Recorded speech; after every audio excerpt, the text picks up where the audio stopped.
Salut mon ami et bienvenue dans ce nouveau cours dans lequel tu vas tout savoir pour aller chez le docteur en Italie. Alors, si tu regardes ce cours, j'imagine que soit c'est parce que tu es un super élève et que pour toi c'est très important de tout connaître dans toutes les situations en Italie et dans ce cas-là, je t'envoie tout mon amour et je te dis bravo, continue comme ça. Soit deuxième cas, tu te sens pas très bien et du coup tu dois aller voir un docteur en Italie. T'en fais pas, parce que dans les deux situations, soit un, tu vas être super fort en italien, soit deux, tu vas retrouver la santé et donc du coup, tout est très positif.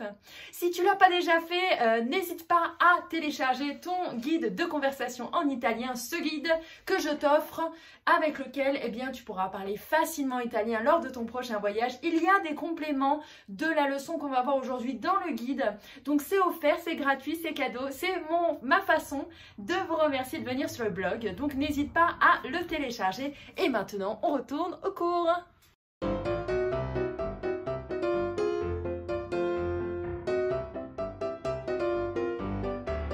Donc, comme pour toutes les leçons en italien pour débutants, on va commencer avec le petit échauffement tiré de ce livre de 15 minutes d'italien. Apprenez en seulement 12 semaines, dont toi et moi, on essaye de vérifier le concept. Et oui, je l'ai emprunté à Auckland, ici, en Nouvelle-Zélande, parce qu'en ce moment, je vis en Nouvelle-Zélande. Le petit échauffement du jour, il veut qu'on traduise 3 choses. Chose numéro 1, il veut qu'on traduise « j'ai mal à la tête ». J'ai mal à la tête.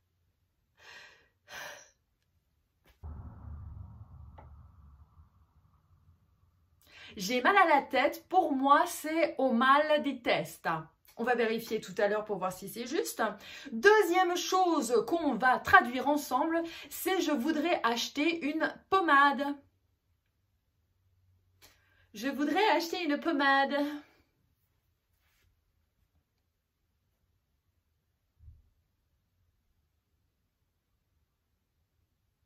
Pour moi, c'est vorrei comprare una pomata.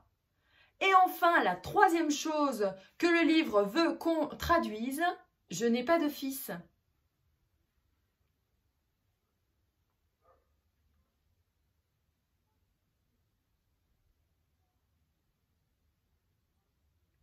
Moi, je dirais non ho figli.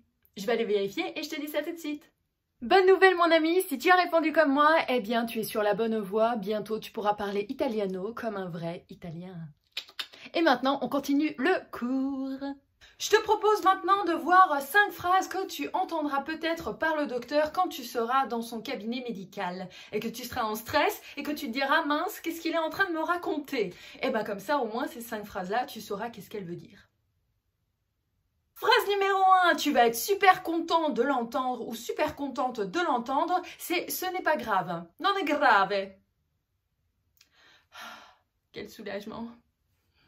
Non è grave. Ce n'est pas grave. La deuxième, c'est vous devez faire des examens. Deve fare dei controlli. Deve fare dei controlli.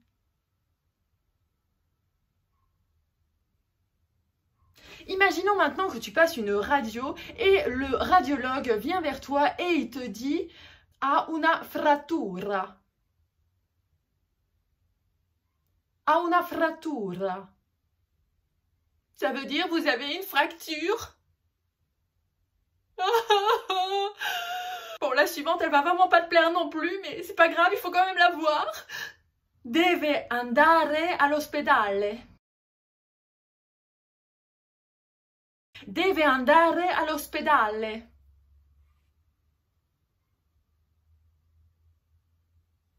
Ça veut dire vous devez aller à l'hôpital. Et si jamais tu vas juste voir le doc parce que t'as plus de médoc et ou que tu as juste un petit rhume, un petit truc, il va peut-être te demander si tu prends des médocs. Prenez-vous des médicaments, ça se dit fa qualche cura. Fa qualche cura. Alors tu sais qu'il est toujours très important de signaler les traitements que tu prends à tout médecin que tu vois. Pourquoi? Parce que les médicaments entre eux, il y a des interactions qui se font. Donc si tu es malade et que tu as un antibiotique, il faut absolument dire que tu prends d'autres médicaments, comme ça le médecin il sait et il peut empêcher les interactions médicamenteuses. Alors je dis ça parce que dans ma vie précédente j'ai été pharmacien et donc je me sens obligée de le dire là maintenant tout de suite, mais comme ça tu sais. Maintenant, on va voir un exemple de conversation qui pourra se passer entre un doc et sa patiente, ok? Alors, le doc, il commence la consultation comme ça. Cosa c'è? Cosa c'è? Ça veut dire quel est le problème? La patiente, elle dit « Ho un dolore al petto ». Ho un dolore al petto. Ça veut dire j'ai une douleur à la poitrine. Alors le doc, il va mettre son stéthoscope et il va dire ora la visito. Ora la visito. Ça veut dire maintenant je vais vous examiner. Bon, le stéthoscope, c'est jamais très agréable, c'est toujours super froid. Alors la patiente, elle est là, tranquille, t'as le docteur qui l'examine, voilà, comme ça, il écoute. Et puis elle commence à stresser, elle demande « È grave? È grave? Est-ce que c'est grave ?» Le doc, il est là avec son grand smile et il lui dit « Non, è solo un'indigezione. È solo un'indigezione. » La vache, qu'est-ce qu'il est dur ce mot? Non, è solo un'indigezione.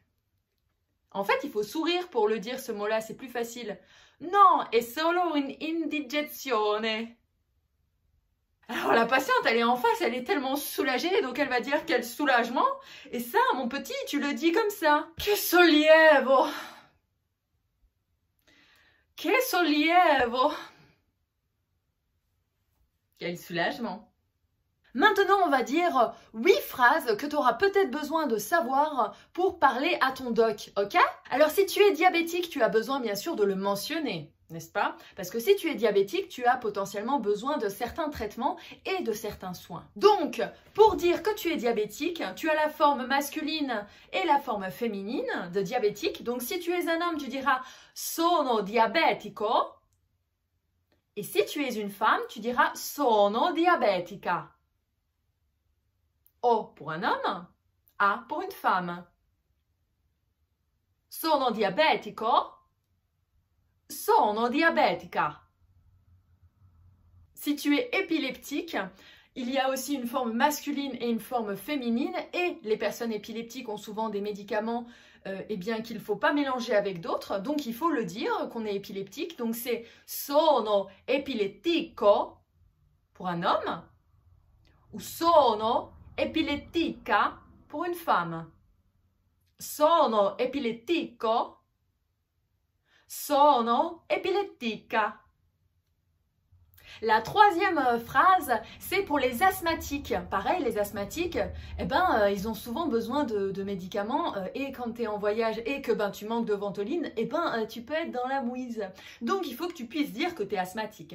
Donc, pour dire « je suis asthmatique », en disant ça sous la forme masculine ou féminine, ça se donne ça. Sono asmatico, si tu es un homme, je suis asthmatique. Sono asmatica, si tu es une femme, je suis asthmatique. Sono asmatico, sono asmatica. Comme ça, tu auras ta ventoline. Imaginons maintenant que tu es une personne qui souffre de problèmes de cœur. Donc, si tu as des problèmes de cœur, c'est la même chose. Tu as des médicaments bien spécifiques dont il faut faire gaffe de ne pas mélanger avec plein d'autres trucs. Donc, pour dire que tu as des problèmes de cœur, tu diras « Ho disturbi cardiaci ». Ho disturbi cardiaci. J'ai des problèmes de cœur. Comme ça, tu dis à tous les médecins que tu es un patient très spécial et qu'il faut prendre grand soin de toi. Maintenant, imaginons que tu aies de la fièvre. Pour dire que tu as de la fièvre, tu diras « Ho la febbre ». Oh la fèbre! J'ai de la fièvre. Si maintenant tu es dans une situation où c'est une urgence, tu vois, genre tu as ton copain ou ta compagne qui a du mal à respirer ou qui est sur le point d'accoucher, enfin bref, tu as besoin de signaler l'urgence de la chose. Tu diras tout simplement « è urgente ». È urgente. C'est urgent. Maintenant, imaginons que tu aies des problèmes à respirer. Pour peu importe la raison. Ça peut être très bien que tu fais une crise d'asthme ou alors que tu aies un problème respiratoire. Pour dire j'ai des problèmes à respirer, ça se dira faccio fatica a respirare. Faccio fatica a respirare. Et maintenant, si tu veux dire que tu es enceinte, pareil, les femmes enceintes, il ne faut pas leur donner n'importe quel médoc, tu diras sono incinta. Sono incinta. Je suis enceinte. Petit truc culturel vachement intéressant que tu sais peut-être ou pas forcément, ça va dépendre. Si tu es un citoyen européen, tu peux obtenir des soins d'urgence gratuitement en Italie sur présentation de ta carte européenne de santé. Donc n'hésite pas à faire la demande de ta carte européenne de santé en fonction du pays d'où tu proviens. En France, c'est sur amélie.fr. Comme ça, tu peux montrer que tu es citoyen européen et recevoir des soins gratuitement. C'est quand même sympa. La leçon, elle est maintenant terminée. J'espère que tu as appris plein de trucs. J'espère que ça t'aidera si jamais tu dois aller voir un doc en Italie. Moi, je te fais des méga bisous. Je te dis, prends bien soin de toi et je te dis à tout vite pour une prochaine leçon. Ciao!